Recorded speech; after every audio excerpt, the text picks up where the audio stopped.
MTN. Navigue plus vite et moins cher sur ton téléphone ou ta tablette avec Opera Mini. Non seulement il est très rapide, mais en plus il te fait gagner.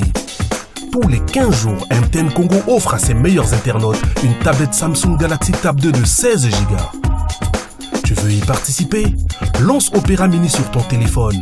Clique sur cette icône, entre ton nom, ton numéro de téléphone et clique sur le bouton S'inscrire.